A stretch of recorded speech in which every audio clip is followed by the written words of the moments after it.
I would like to introduce our first speaker, Dr. Charles Fletcher, Associate Dean and Professor of Geology and Geophysics at the University of Hawaii, and also a chair of Honolulu Climate Change Commission. Some of you may know that Hawaii is the site of the groundbreaking study from the 1960s to 2000s that showed rising atmospheric CO2.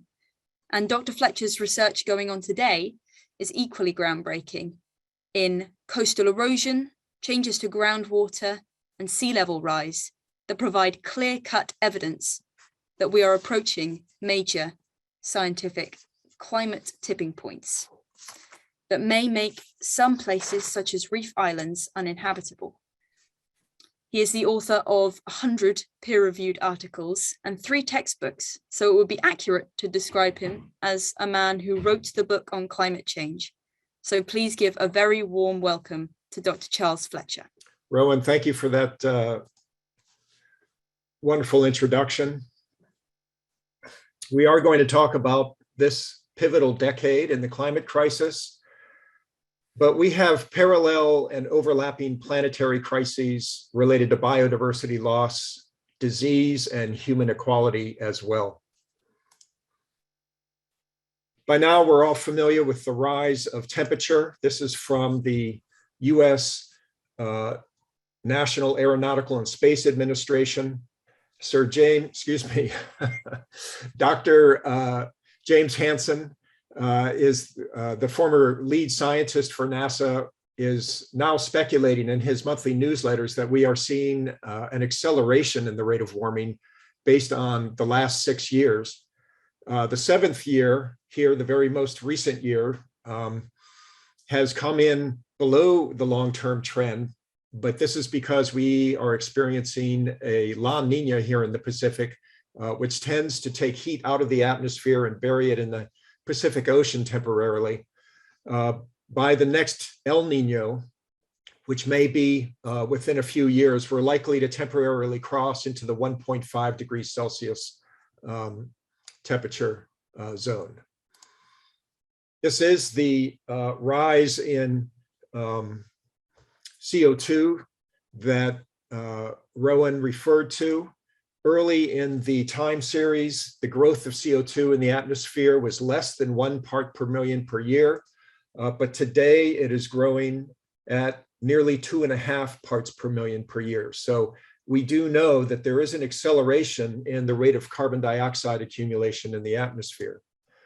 In fact, we have now increased atmospheric CO2 more than 50% over the pre-industrial level of 278 parts per million, and more than half of our anthropogenic carbon dioxide emissions have occurred since 1988, when Dr. Jim Hansen testified to the US Congress that he was 99% certain that climate change was real and we were witnessing the effects already.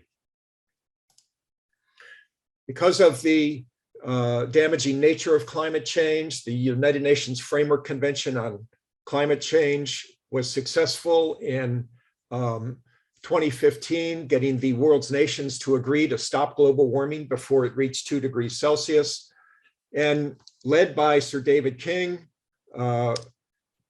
a stronger target of pursuing efforts to end warming before 1.5 degrees C was also agreed to. A few years later, the Intergovernmental Panel on Climate Change issued a report specifically on this target, 1.5 C, and it concluded that warming will persist for centuries to millennia, and we will see increases in hot extremes, storminess, drought, sea level rise, species loss and extinction, major impacts to our marine systems, and decreased food and water security and decreased human safety. With this, 1.5 became the new global target. And on this graph, we're going to look at our progress towards achieving this target. On the bottom axis will be the years 2010 to 2050. And on the vertical axis will be carbon dioxide emissions. This black line is the history of emissions over the last decade. We had record-setting CO2 emissions in 2019. As we entered the COVID recession globally, CO2 emissions fell by 5.4%, but in coming out of the recession, they have risen again and are nearly back up to the record-setting levels of 2019. Keep in mind, we need to cut these emissions in order to stop warming, and the pathway to achieving the 1.5 degree Celsius target is shown in the green. As of the Glasgow meeting, the announced promises or pledges from the world's nations put us on a pathway of 2.5 to 2.8 degrees Celsius. But in fact, when you look at the actual policies of the world's nations, looking at the energy policies, transportation, and food production policies, we're actually on a pathway to over 3 degrees Celsius. This represents a gap between what is pledged and what our actual policies are on the global stage. And every year, the United Nations comes out with what's known as the GAP report. However, there's more to the story. During the Glasgow meeting, the Washington Post released an in-depth analysis that showed, on average, greenhouse gas emissions are underreported around the planet by 23%. And we just heard a month ago that methane emissions from the energy sector are 70% higher than official figures. Methane is responsible for around 30% of global warming. It dissipates faster than carbon dioxide in the atmosphere, but it's much more powerful at trapping heat. And cutting methane emissions would have a rapid effect on limiting global warming. Now, averaged over the last decade, 86% of our CO2 emissions are the result of burning fossil fuels, and about 14% of our CO2 emissions are the result of land use practices. About 46% of these emissions go into the atmosphere and trap excess heat that would otherwise escape to space. About 31% is absorbed by photosynthesis in the terrestrial biosphere. And 23% of our annual emissions are dissolved in the ocean, producing ocean acidification.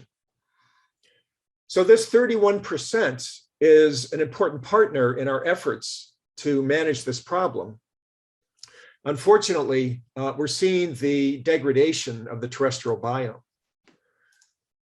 Plant photosynthesis removes CO2 from the air, but plant respiration releases CO2 and water. And photosynthesis has a heat limit, a thermal maximum, past which the absorption of carbon dioxide sharply declines, but respiration or release of CO2 continues to increase. Carbon uptake by land plants is already degrading. And with continued emissions, models are projecting that carbon uptake may be decreased by as much as 50% in only 2 decades. This effect is also not accounted for in national policies. We only need to look at news coming out of the Amazon basin, which contains more than half of all tropical rainforest. Logging, mining, hunting, deforestation, damming, drought, tree mortality due to rising heat. These combined have led to the loss of 1/3 of all biomass over the last decade. And from 2010 to 2019, Brazil's portion of the Amazon basin released 18 billion tons of carbon dioxide, but only absorbed 15 billion tons. It's now likely that the Amazon is a net source of greenhouse gas emissions. A paper just came out this week. Deforestation and global warming could push the Amazon past critical thresholds, leading to forest dieback. Local fires and drought could tip the system into a system of megafires. Deforestation, largely for agriculture, and forest degradation leads to drought because the Amazon makes its own rain through evapotranspiration. The Amazon rainforest is taking longer to recover from drought. It used to take on the order of 1 to 3 years, but it's now taking 3 to 5 years, according to satellite information. And satellite evidence shows that already 17% of the Amazon is gone. It's growing more arid. Drought events are increasing. There have been 3 100-year drought events this century. And there's been a pronounced increase in human deforestation, fire, hunting, and damming. Models indicate that at about 20% loss, the Amazon could go into a system of amplifying feedbacks where forest is replaced by grasslands or savanna. The world is growing hotter, especially on land in the summer. Combined heat and humidity, known as wet bulb temperature, of 35 degrees C marks the human physiological limit. Extreme humid heat overall has more than doubled in frequency since 1979.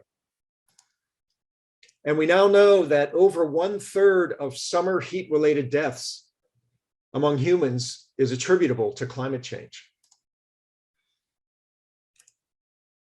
There are an amazing number of papers coming out now related to the rise of heat events that exceed human tolerance.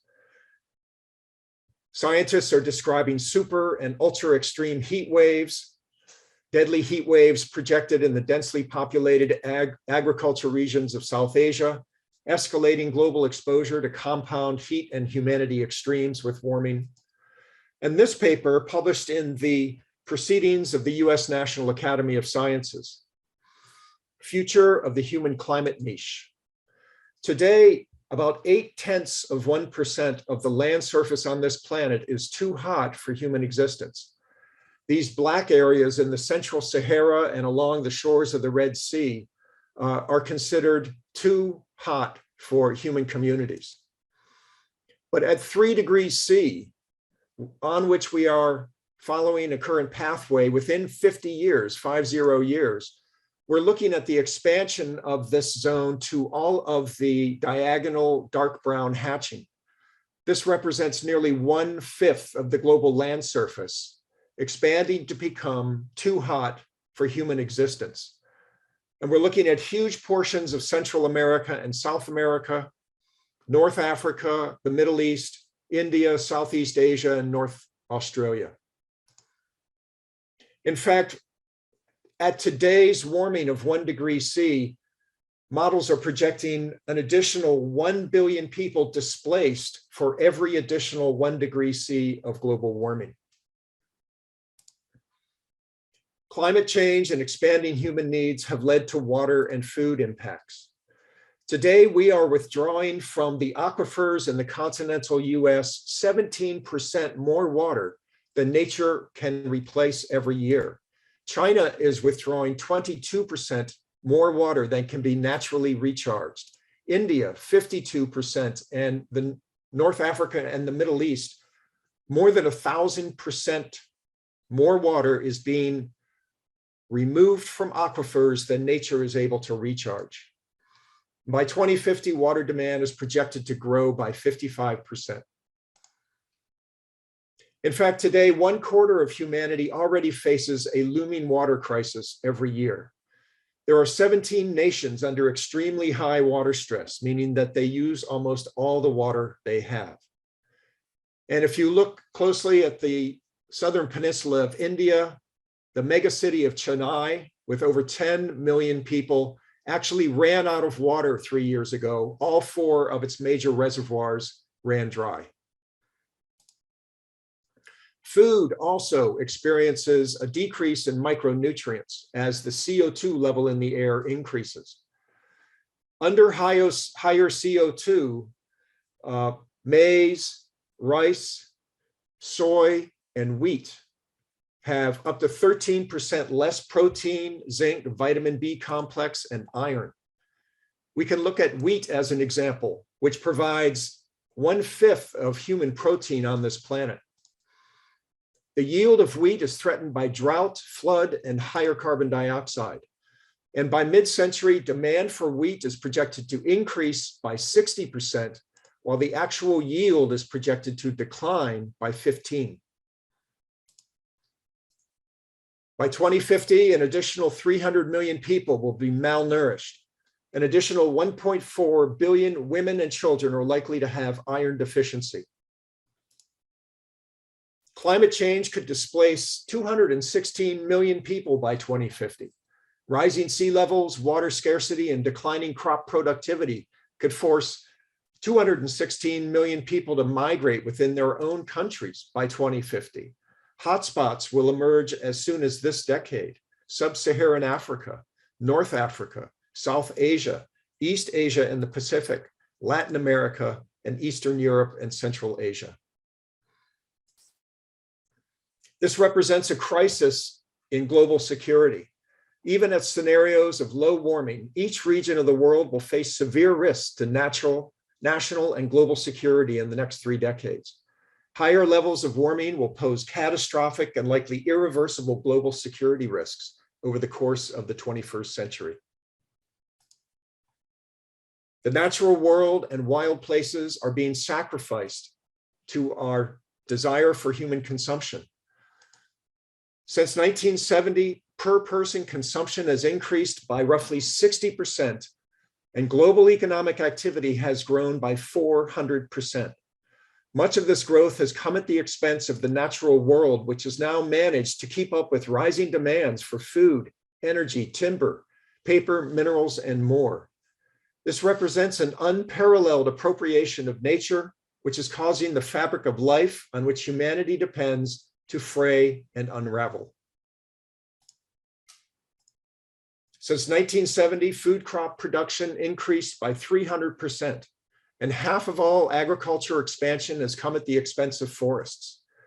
In 2019, the rate of deforestation was 1 football field every 6 seconds. More than half of this was to raise cattle and the grain to feed them. 43% of all ice and desert-free land. 2/3 of all fresh water is for human food production. Over 80% of farmland is used for livestock, but it produces just 18% of calories and 37% of protein. Cattle and the grain they eat use 1/3 of available land surface on this planet, 16% of all available fresh water, and 1/3 of worldwide grain production. Producing beef generates 100 times more greenhouse gas than plant-based food. 86% of all land mammals are now livestock or humans. Of all birds, 70% are poultry. Human consumption and population growth, intensive farming, these have destroyed 68% of vertebrate wildlife on this planet over the last 50 years. This has led to the era of pandemics. We've had 335 new infectious diseases that have emerged since 1970. 60% of all new pathogens and 75% of new or emerging infectious diseases are known as zoonotic disease. That is, they jump species from animals to human communities. Ebola, HIV, malaria, West Nile, anthrax, encephalitis, Zika, SARS, MERS, COVID-19, these are familiar names to all of us. These spillover events occur when microbes carried by animals cross into humans through contact between wildlife and livestock and human populations. And there are classically 4 venues for these spillover events. One is habitat loss. Roughly 1/3 of new zoonotic diseases are directly attributed to deforestation and habitat loss. 40% of the world's original forests have been eliminated, and this brings humans in contact with deep ecosystems that were previously insulated from us. Only 2.9% of Earth's land surface remains faunally intact. The second venue for spillover is extreme weather events, where flood, wildfire, and heat displace humans and pathogens and bring them together. This is also a time when human immune systems are weakened and disease is a major problem following disaster events. The third spillover venue is vector expansion. As we hunt and destroy the ecosystems of apex species, we're finding small mammals, rats, and rodents are expanding in population. And these are successful organisms who know how to live among human communities. The tropics are expanding. Mice, mosquitoes, ticks, deer, and other carriers are moving into human communities that had not seen them before. And concentrated animal feeding operations, where we raise thousands of poultry or hundreds of pigs or cattle in a closed environment. Pathogens radiate through this community of animals, and when animals die, they are replaced with living animals so that there's no natural selection against the most virulent forms of the pathogens. In nature, a pathogen cannot afford to kill its host, but in a concentrated animal feeding operation, the most virulent pathogens find success because we constantly put new animals in to act as hosts. These are breeding grounds for the most virulent forms of disease. And we keep these animals alive by pumping them with antibiotics. Nearly 2/3 of drugs that are important for human medicine in my country, the US, are sold for food animal use. Overuse of these medicines, of course, drives the rise and spread of bacterial disease. Disease, environmental damage, climate change, and human inequality form an amplifying feedback. The disadvantaged among us suffer disproportionately, resulting in greater inequality. And the ratio between the income of the highest and poorest 10% is 25% larger than it would be in a world without global warming. This is the history of carbon dioxide emissions since 1850. And this is the pathway we must follow in order to stop warming at 1.5 degrees. The 2-degree target is another 15 years out. This pathway consists of cutting our emissions in half in only 8 years. Following this, we must remove CO2 from the air for the rest of the century and beyond. We have barely gotten started on this problem of removing carbon dioxide. Thank you. With that, I will end with the acknowledgement that it's going to take more than cutting emissions. We must engage in development that does not destroy nature. Thank you very much. Thank you so much for that talk, Dr. Fletcher. That was informative and frightening, but also so clear. Thank you. Next, we will hear from Sir David King. Sir David King is the Special Representative for Climate Change and served under the UK government from 2013 to 2017. Prior to that, he was the government's Chief Scientific Advisor. Now, he is the founder and chair of the Climate Crisis Advisory Group, which is a collective of experts in different fields that come together to provide informed advice for governments and non-governmental bodies on the climate. Sir David is an internationally renowned voice in climate sciences and is particularly outspoken on the need for urgent action to avoid the catastrophic scenarios. It is a privilege to hand over now to Sir David King. I'm delighted to be with you. Thank you very much, Rowan, and delighted to be following my very close colleague, Chip Fletcher, who's given you a wonderful account, and as you've just said, a terrifying account of the state of the world. Now, I'm going to say a little bit more about that, and then also focus on what I believe we need to be doing to manage this problem. Are we able, is my real question, to create a manageable future for humanity into a future that could possibly match our historical past? We're all used to looking back 5,000, 6,000 years.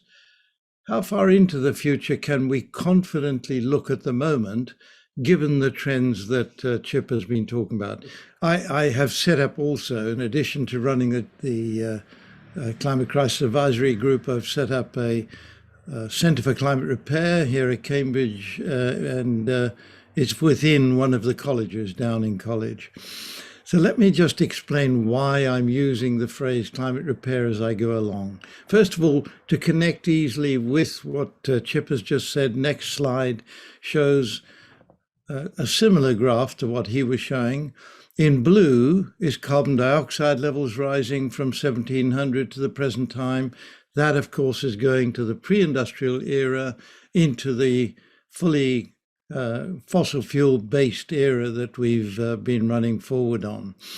But what I've also shown here is if you add in methane and other greenhouse gases, but methane is the major rising contributor. And it's interesting to note that methane emissions are rising. Isotope analysis demonstrates, perhaps rather surprisingly, that the more rapid increase occurring over the last 20 years has come from livestock. So it is this remarkable dependence that our human population has developed for livestock products, and in particular for meat.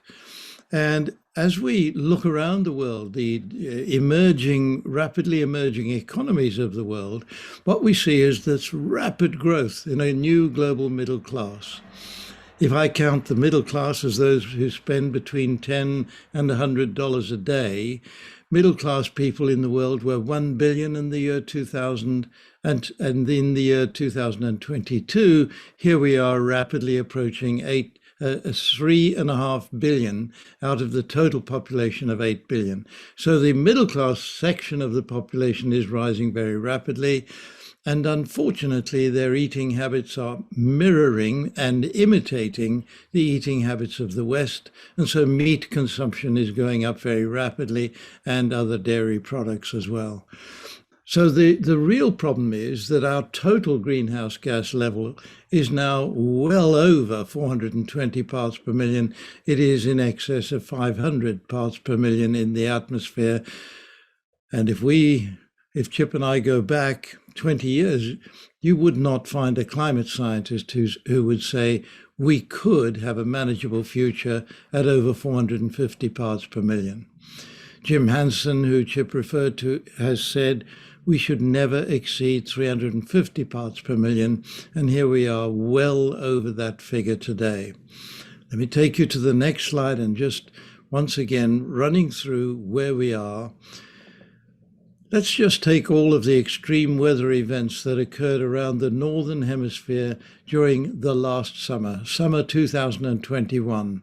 We had floods in Germany, we had amazing heat waves in Lapland, we had scorching heat in Siberia and across Europe, the rainfall, many people dying in China, all across the Northern Hemisphere, not only extreme weather events, but these were extreme weather events, temperature rises being recorded, not just the highest on record, but local temperature rises well over 5, even 10 degrees centigrade above the highest temperatures previously recorded.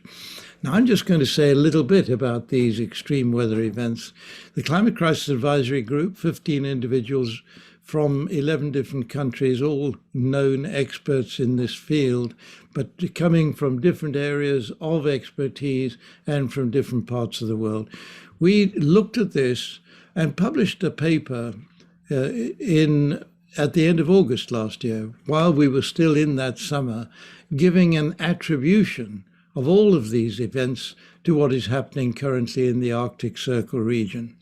Let me take you through this. Next slide, please. In the Arctic Circle region, we have noted a temperature rise way in excess of the average temperature rise across the planet. So here the average temperature rise going up to about 1.3, 1.35 degrees centigrade today, above the pre-industrial level shown on the left-hand side of the figure. But if you just take the Arctic Circle region alone, and you still take the average through the year, this isn't a summer averaging, you'll see that the temperature rise has been considerably greater in the Arctic Circle region. In fact, a recent paper has concluded the Arctic Circle is now heating up at 4 times the rate of the rest of the world average. Now, let me explain that we fully understand why this is happening. It's happening much more quickly than the climate science theoreticians had predicted. And the reason is because there's a very big feedback series of events occurring, driving the temperature in that region up much higher than before. Next slide, please. So I just take you through here the different aspects of what I've just described. So in the middle of the slide, the North Pole is up right towards the top end, of course, of that sphere representing the planet. And these are temperature isotherms. And the purple indicates cold, and the blue not so cold, and the orange is warm. And so what we see is that the North Pole is no longer the coldest part of the Northern Hemisphere. And I'll take you through that in a moment. But on the left-hand side, we've got a satellite picture of the state of ice on Greenland. And you'll see the blue Arctic Ocean sitting there in the midsummer period, the North Pole midsummer period, the blue Arctic Ocean being exposed to sunlight. Now, of course, the Arctic Sea has been covered with ice for many hundreds of thousands of years. And this warm period that we're going through as a result of global warming means that ice has been melting with a positive feedback, and we are melting the ice so quickly that about 50% of the Arctic Ocean is now exposed to sunlight during the polar summer, just the 3 months when the sun returns to the North Pole. During the winter period, during the period when the sun has gone over to the South Pole, we know that the Arctic Sea is covered with ice again, but it's a single layer which disappears very quickly as the temperature warms up. Now, one of the people I have on the Climate Crisis Advisory Group is Professor Tero Mustonen. He's a Finn from the University of Western Finland, and he has lived on the permafrost all his life. He lives by cutting holes in the ice and catching fish. Other people around him are the reindeer herders, and they're living a lifestyle that they have lived for what they believe is several thousand years, living on the permafrost in the Arctic Circle region. The people up in the north of Europe are called the Sami people, and the people up in the north of America are called, of course, the Inuit people. I spoke to him in April this year, and we're just chatting. I said, what's the temperature at the moment? He said, it's pretty cold. It's about -30, but that's normal. It's a bit colder than normal, but we've learned how to live with this. I spoke to him at the end of July last year, and he said to me, you're not going to believe this. The local temperature is now +25 to +30 degrees centigrade, 60 degrees centigrade temperature rise. As that blue ocean warms up rapidly in the sunlight, remember sun shining 24 hours a day, the air above the Arctic Ocean warms and warms very rapidly. And the North Pole region is now one of the warmest regions during the polar summer in the Northern Hemisphere. And so what you see is that we have got a massive distortion in the wind that normally blows in a circular pattern around the Arctic Circle. I'm going to show you a bit more of that in a moment. This is what underlies those extreme weather events all around the Northern Hemisphere last summer. On the right-hand side is something that the climate scientists were very loath to talk about, methane emissions occurring from the Arctic region because ice in the form of a molecule, methane hydrate, is trapped in the permafrost. And as the permafrost warms up in this warm air, of course, methane is being emitted more and more rapidly. If you throw a match on the ice, you get a nice blue glow from the methane burning.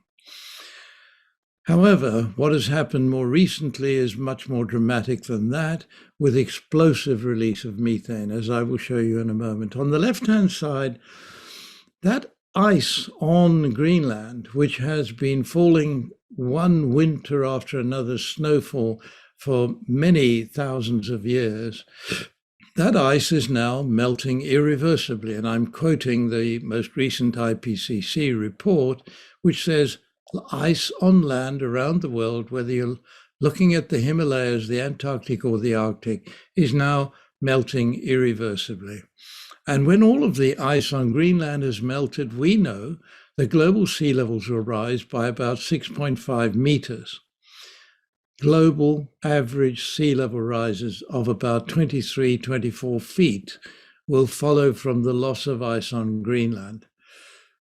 Now, if anyone says, so how long will it take? I don't think there's anyone who can predict. We know there are positive feedbacks in these melting events, and they certainly are there, but we can't really predict. It may well take 200, 300 years to happen. But sea level rises of 23 feet, there's not a single city on a coastline around the world, and about 80% of our cities have been built on coastlines that could possibly survive anything like that. And certainly cities like London and New York and Mumbai will be underwater with less than a meter sea level rise, perhaps even 1.5 meters. So we're looking at a very serious challenge to humanity from what is happening in the Arctic Circle region. Let me just take you to these explosive releases of methane, first observed in 2014. Next slide, please, is a photograph of the crater left after one of these explosive releases. That crater it measures about 50 meters diameter, about 60, 70 meters deep, and it results from the formation of a great bubble of methane from the decomposition of the methane hydrate below the surface of the permafrost. And when the gravitational force of the permafrost above the bubble of methane is less than the pressure, of course, it blows off.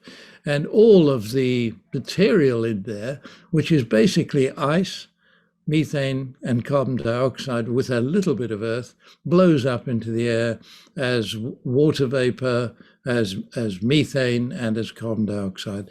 Methane, if I take the instantaneous impact on climate change, is about 120, 130 times more effective per molecule than carbon dioxide as a global warming gas. And so this is something that could be extremely serious. If this happened within the half-life of methane in the atmosphere, this is the rate at which it disperses, is around 12 years. If a significant amount of methane emits in less than 2 half-lives, we are going to see temperature rises of 5, maybe 10 degrees centigrade globally rise. Right? The rise is going to be enormous. Now, of course, what we want to see is if we can stop all of these events from happening. Next slide, please.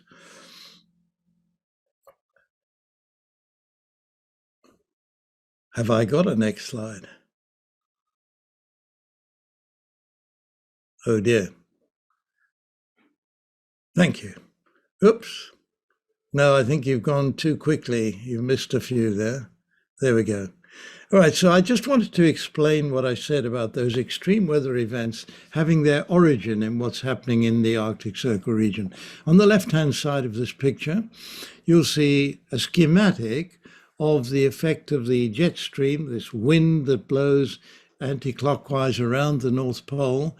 And it's a strong wind, and it keeps the cold air, marked L, up in the Arctic Circle region, and the warm air, equatorial air, down below, marked H. That's the classic picture with a cold Arctic. On the right-hand side, the warm Arctic, and this has happened particularly in the last 3 to 4 years, the warm Arctic, where we now have warm air over the Arctic Ocean, driving cold air down. Now, of course, as you drive cold air down in a great distortion of that jet stream, you must expect, because we can't have a vacuum, that the winds would come up from the equatorial region, bringing hot air back up to towards the North Pole region. So you've got this movement of wind south and north, creating this distortion in the jet stream. Now, these are schematic diagrams to explain what I'm now going to show you, where we are taking the actual distortion of the jet stream during the summer last year. Next slide, please. So what you see is that jet stream got locked into place along the west coast of the United States, just into the ocean side of the west coast.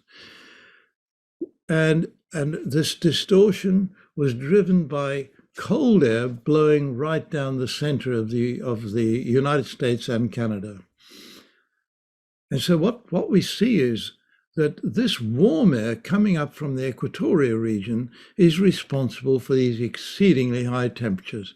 Lytton in British Columbia is marked because there they observed this record temperature, 49.8 degrees centigrade. And as Chip has just pointed out, a temperature with anything like humidity of 30, 35 to 40 degrees centigrade is very, very difficult for human beings to live in, especially if they have no access to air conditioning. Lytton, what we might describe as an upper middle class town, had many deaths as a result of this, because Lytton in Canada is a region where they do not expect to suffer from high temperatures during the summer. Of course, the jet stream distortion carries stormy extreme weather events, and right along the east coast of America, they witnessed all these extreme events and floods and so on. So let me take you to the next slide. What do we do about all of this? And here I'm coming towards the end of what I have to say. Climate repair, our words attached to this are 3 R's: reduce, remove, and repair. Yes, we have to reduce emissions. We have to do this deeply and rapidly. And I've got to say, we have to do it in an orderly fashion and in a way that is equitable to all of humanity.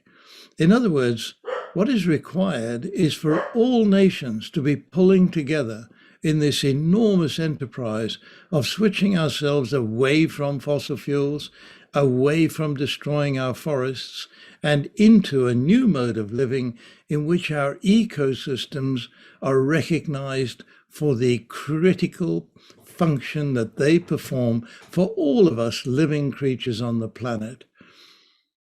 That, I'm afraid, is a factor that has been ignored in our development over the last few hundred years. If I can quickly say, in China, and I've been to China and I've made the speech there saying, actually, I think this had to come from the Chinese people. The Chinese government has now introduced a new phraseology into our thinking, which is eco-civilization. They're saying we should all aim towards an eco-civilization in which we treat the well-being of our ecosystems as equally important as the well-being of ourselves.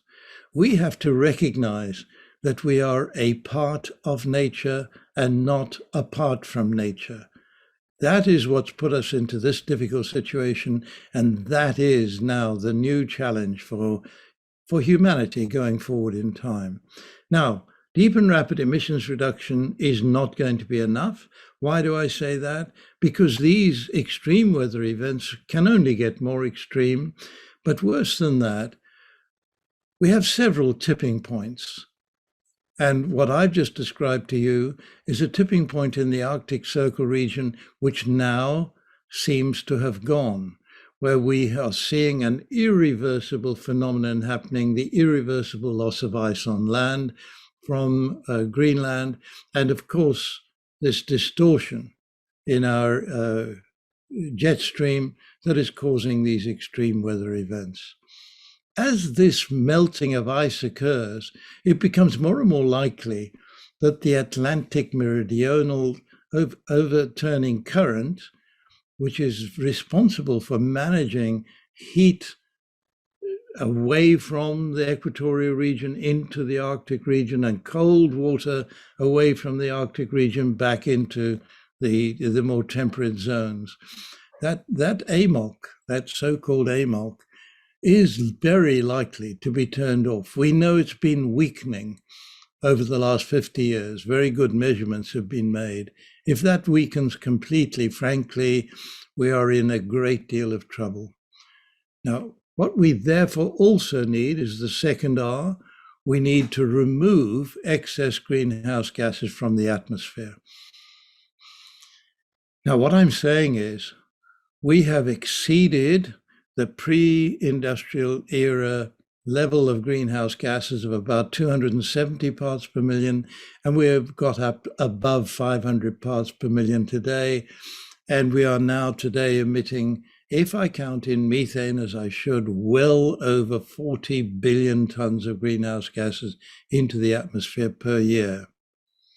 So we need to take out greenhouse gases at scale with the object of bringing the greenhouse gas levels down to a manageable level for a safe future.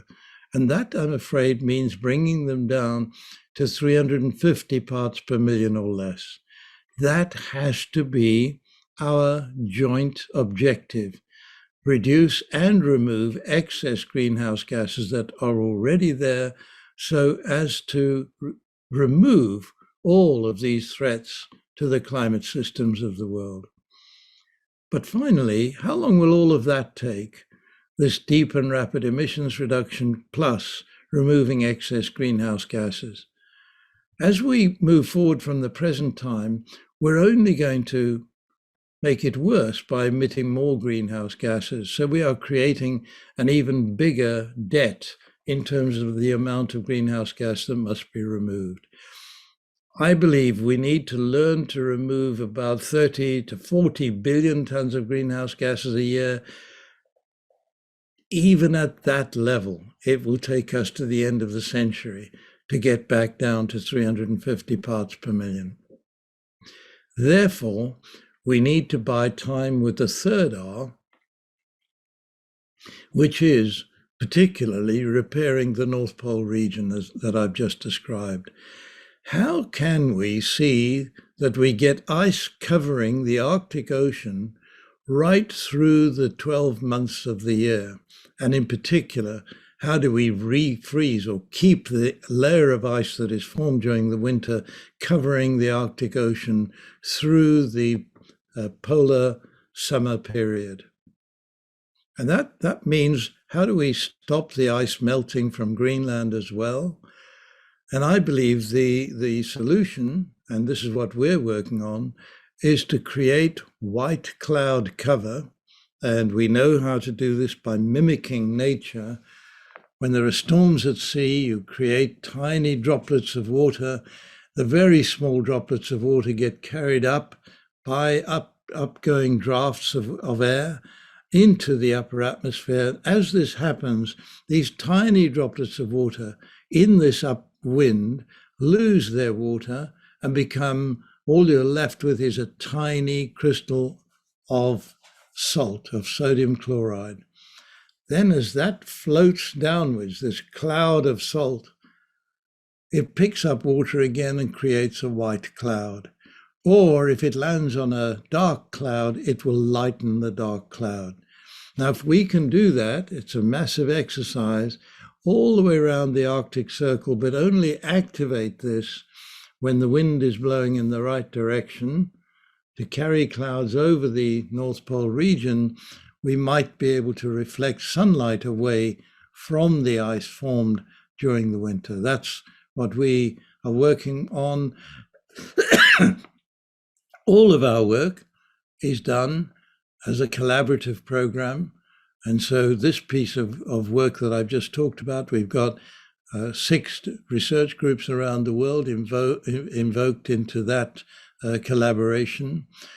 The work on removing excess greenhouse gases from the atmosphere, the biggest program we're currently running, and we're working with Charles Fletcher and his colleagues in Hawaii, and we're also working with universities and research workers in other parts of the world on this, which is, can we do what we're calling is biomass regeneration in the oceans, marine biomass regeneration. And the reason I say that is because there's only a fairly recent understanding of the function of whales in the ocean, that whales act as a very important biological pump, not just by moving up and down below the water to reach krill, which may be 300 meters down and then up, and bringing fertile material to the surface into the sunlight and creating the possibility of growing plankton, but also the whales themselves coming up to generate feces at the surface, because they can't do this at the pressure of 300 meters of water. And that means that these regions, if a pod of whales come up, will form a green layer of phytoplankton, and phytoplankton is the initial foodstuff of fish larvae. So with that process, you not only regenerate fish, you might in these processes create 100,000 fish, it could be 500 million, 250 million fish on each time this happens.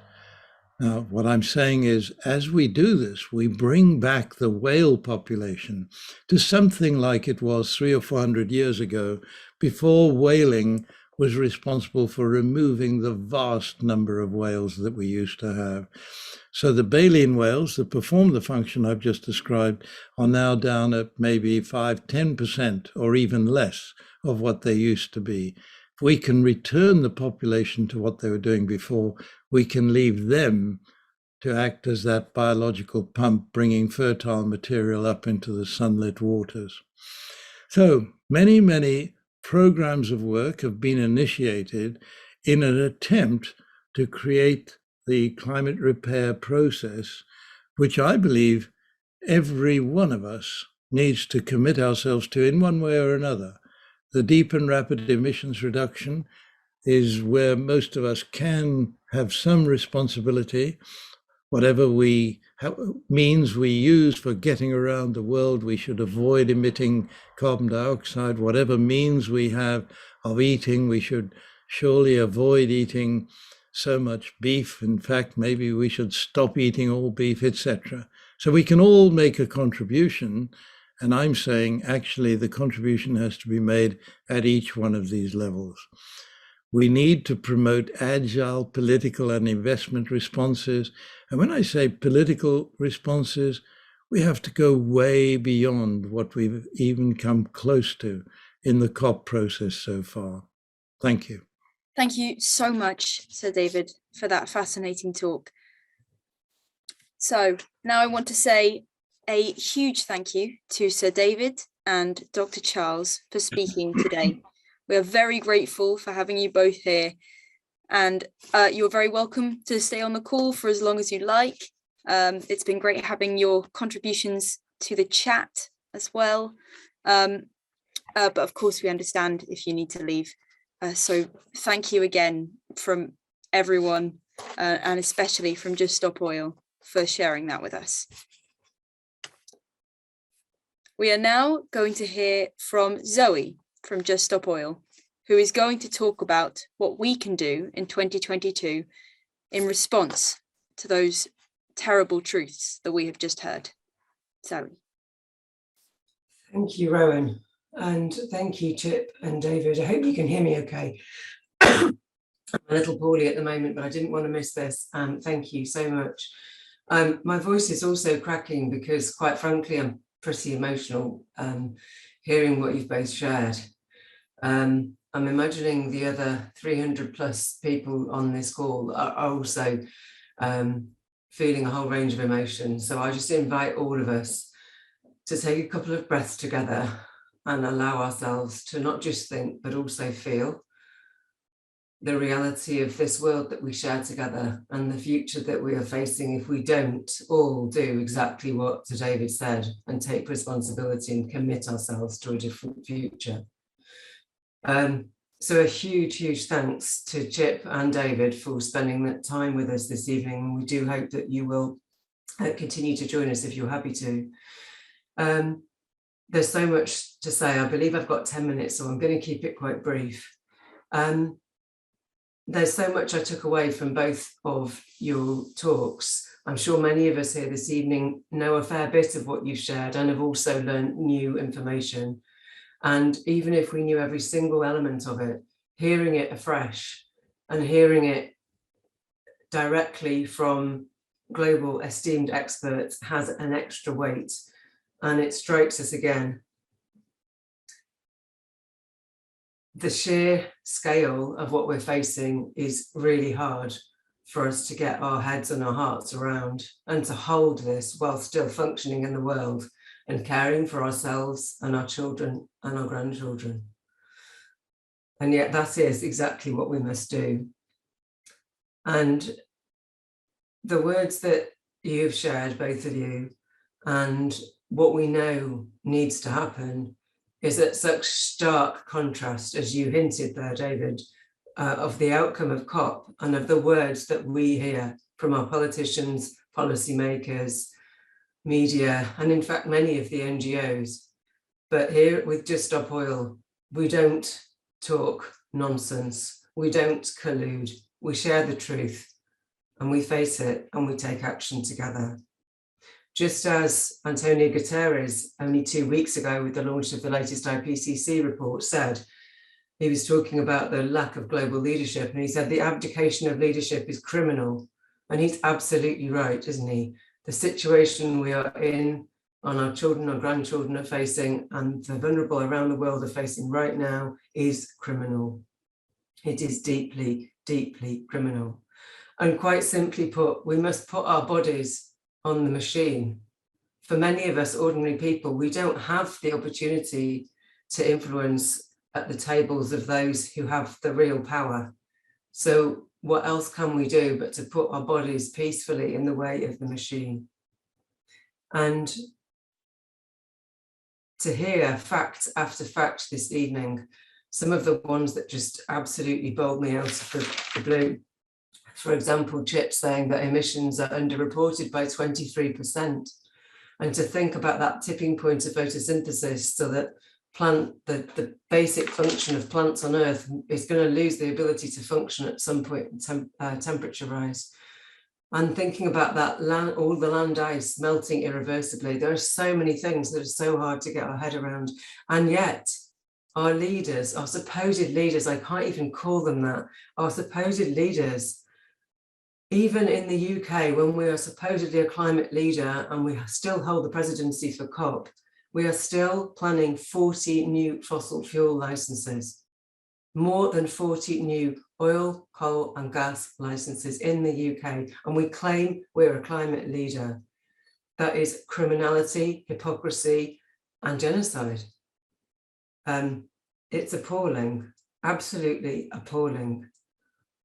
And with current events in Europe, with what is happening in the Ukraine, with that Russian aggression funded by fossil fuels, and so much of war and conflict around the world, as we know, is not just caused by fossil fuels, it's funded by fossil fuels, and it causes more and more degradation, harm and suffering every single day it continues. And to allow our government, to allow the UK government, led by Boris Johnson, to continue with new fossil fuel licenses in 2022 is disgusting, it's treasonous, and it's a total betrayal of every young person alive today. We know that the International Energy Agency, the director, Fatih Birol, said in writing last year in May 2021 that if governments are serious about the climate crisis, there can be no new investments in oil, coal and gas from this year. And that was last year. Now, we must not allow our government to do this, but they will do it. And they will do it unless we can find enough ordinary, scared, courageous, beautiful humans to peacefully, non-violently stop them. And that's exactly what we plan to do. We know what befalls us. We know what comes ahead of us if we don't do this. It's very, very clear, set out by Chip and David this evening. But putting it in really, really stark words as an ordinary person and as a mum, we know it means mass hunger, starvation, mass migration, war, conflict, rape and suffering on a gargantuan scale. It also means economic collapse, the collapse of our health and social services, our jobs, our savings, our pensions, and everything that we hold dear. And we also know that the poor and the vulnerable suffer first and suffer most, just as is happening around the world right now. And we're seeing from Syria to Madagascar to Ukraine. We know that with fossil fuels, there can be no peace and no justice. Not only is there no future for humanity or much of life on Earth, but even in our societal experiences and our existential reality of living on this Earth, there will be no peace and no justice with fossil fuels. So civil resistance is the only way forward. It's the only way forward. Doing more of what we've done, even to this date. Even many of us on this call have been involved in taking civil disobedience and peaceful action. More of what we've already done won't catch this ball and stop it rolling down the hill. Only sustained civil resistance, where we keep peacefully resisting the government that wants to kill us and kill our children and all future generations. We must peacefully resist this genocidal, treasonous action. We cannot let our leaders get away with this. And what we do know is that there are thousands, if not millions of people around the world, young people, parents, grandparents, who are desperate for change. We are not the only people who know this on this call. Many, many people are desperate for change. And yet many of those people do not know what to do. So with Just Stop Oil, hundreds, if not hopefully thousands of us will come together under a coalition with other movements and take peaceful civil resistance action until we force our government to make a statement that they will halt all new licensing and consents for fossil fuel projects, for new projects in the UK. And by doing this, by peacefully putting our bodies on the wheels of the machine, we will not only make British history by forcing legislation change and real climate action, we will also help with other communities of resistance around the world to inspire many, many more people to rise up and take action. We have heard time after time, whether it's from the IPCC or the Committee on Climate Change here on the UK, when policymakers and scientists talk about the situation, they often say civil society needs to help make this change. What we know, the people on this call, you, me, all of us here know, what that really means is sustained, peaceful civil resistance. It's needed, it's essential, and it must happen. We have no alternative. We cannot be a bystander any longer. That's why we're here, right? We can't. So I'm going to end what I'm saying before I hand back to Rowan to set out the ask for all of us here this evening. And I'll just preface that by using again the words of Antonio Guterres in his launch of the IPCC report only 2 weeks ago. He said, now is the time to turn rage into action. And he was absolutely right. All of these emotions we're feeling, we need to direct them into non-violent civil resistance, which is love in action. It is our love in action. So this evening, you beautiful humans, thank you for coming here. And I'd like to make an ask to you. If you feel at all able to, please sign up to take action with us, with Just Stop Oil or Extinction Rebellion, to the point of arrest at least once. We'll be taking action together during April, and it is going to be love in action in the coalition. If you are not able to take action, or if you are, but you'd also like to do something else to support this campaign, please donate. We know from experience that it costs well over £1,000 to support a team to be on the road, travelling and accommodated for a week. So please do give whatever you can. We know from what Chip and David have said that we have no time to waste. And also, if you're in a position to, or you're not in a position to take action, or perhaps you can do both, you can take another support role with Just Stop Oil, with the campaign. You can support by mobilising and recruiting more people, or perhaps consider taking another support role. Again, there is no time to waste. Our children and grandchildren and the babies yet unborn are relying on us. We're the only generation who can know this and take action in time. Thank you. I'll pass back to Rowan. Thank you so much for that, Zoe. Really moving words. And next, we will be hearing from some people who have decided to do just that. People, just normal people, not with specific backgrounds in climate change, who have decided that they will take action with Just Stop Oil. So first, we will be hearing from Zach about his story. Zach, are you ready to take over? Yeah, hiya. So my name's Zach. I'm 15. I'm from the southeast of England. And yeah, all of that is just incredibly overwhelming. Hearing the best and the most credible of the science is it's a massive shock, because you almost a lot of the time don't want to believe that it's true. And it's that very thing. It is true. And I think that's why a lot of us here have been pushed into, in a way, signing up to take action with Just Stop Oil in April 2022. And obviously that to the point where myself, I've signed up, is because of that element of fear, being scared of what future I face if we don't act. So it's sort of like that instinct of, there is nothing else to do than to do this very thing, which is to take action with Just Stop Oil.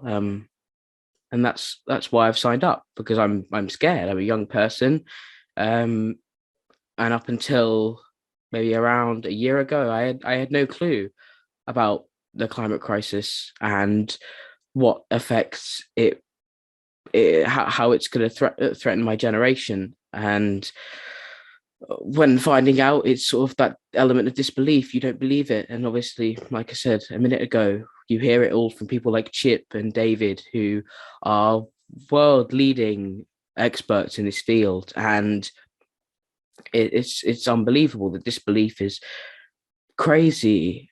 And that's why I've signed up to do this later on this year. And obviously it is quite a sacrifice for a young person.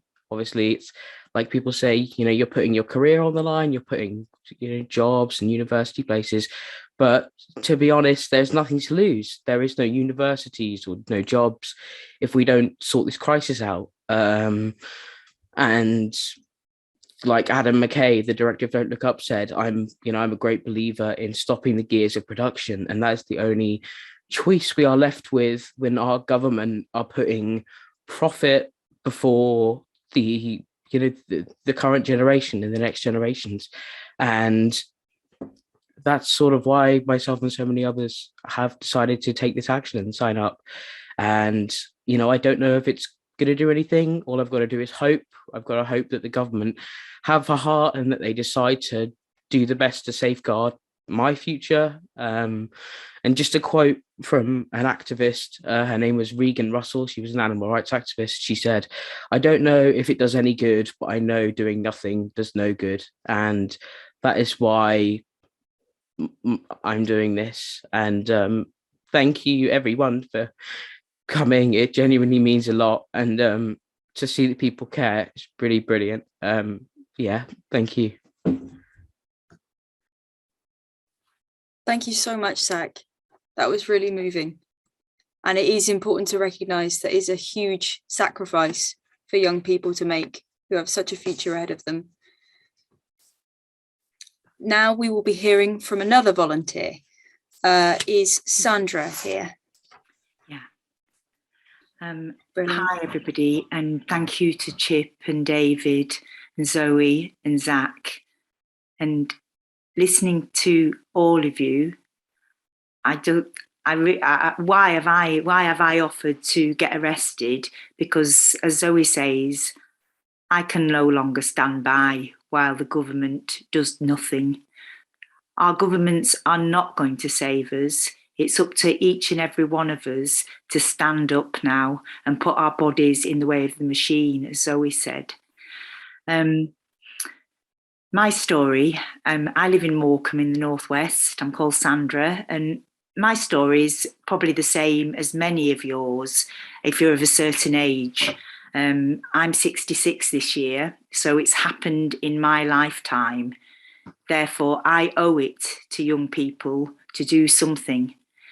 And for a long while, I thought I was doing something. Like many of you, caring, decent people, you know, I subscribed to the worthwhile organisations. I go on protests. I sign petitions. I chip in a few quid with every signature. I compost. I rescue waste food and redistribute it. I've been doing that for several years. I pick up litter. You know, I go on community committees. You know the stuff because you all do it. You know, you are decent, caring people. Well, I've been doing that since probably 50 years, I reckon now. And as I say, I thought I was doing something, but I did have a bit of malaise, you know, that sort of uneasiness, like, oh, you know, climate crisis, you know. And then I went along to a Just Stop Oil climate crisis talk in Lancaster. And to tell you the truth, I wasn't going to go, but I'd been roped in to do the leafleting. So I thought, oh, I better go because I've been sticking these leaflets on people's doors. So it's a bit hypocritical not to go, you know, oh, be over in 2 minutes, I can get on with my life. And Zoe was the speaker. And partway through her talk, I just had the cliched moment, you know, the light bulb, the penny dropped, ping, you know. And I thought, right, political activism has become a bit of a hobby for me. You know, it's like Monday XR meetings, Tuesday Tai Chi. You know, it gets like that for all of us, doesn't it? It just becomes another thing that you do. But listening to Zoe, I realised, actually, I can no longer stay on the periphery. You know, I was always that person that in the XR rebellions, in the Stop HS2 actions, yeah, I was there, I was getting braver, you know, I'd never glued myself on, but I would stay in the kettle, I would get the 3 verbal warnings from the police, and as the person next to me got arrested, I'm going now, sorry, I'm leaving. I would slip away, maybe go to do a bit of sightseeing whilst I was down in London, you know. And I realised that I can't carry on like that. I can't carry on. Yes, I've grown up. You know that invisible line of getting arrested? There is some invisible line that we've all been brought up to either respect that line or be terrified of it. Now, I'm number 3 in 9 children, and I grew up on a council estate here in Morecambe. And my mum's mantra was, don't get in trouble with the police. Don't, we can't have the shame. We can't have the police car turning up in front of the house, you know. So I have always been a law-abiding, dutiful, decent citizen. And now I realise that everything I've been doing isn't having an effect. I am not turning the course at all. So now I am prepared to cross that invisible line and pledge to be arrested. I've actually upped my pledge to multiple arrests, because we're going to do what it takes. We're going to do, and it's only by standing together that we can do something. That, and as Zach said, and other people have said, I'd rather go down doing something than doing nothing. So please, if you're able to, come and stand with us. And I'll just add, my last point is, Just Stop Oil has got an amazing structure. You know, when I left that meeting having pledged, I was in a state of euphoria. And the next morning I woke up feeling ill, absolutely terrified, doom, gloom. And then over the last 6 weeks, I've been in touch with lots of people on the Just Stop Oil campaign. I've been away on a couple of weekends. I've done non-violent resistance training. And wow, the support, the love, the amount of, I don't know, just lovely, lovely people, decent people like ourselves, you know. So there's a place there for everybody. And I beseech you, just step up.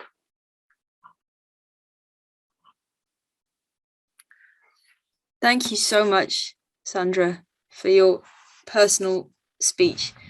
And I want to say thank you to both of our volunteers who've come and spoken today, not just for your incredible statements, but also for your courage and your sacrifice.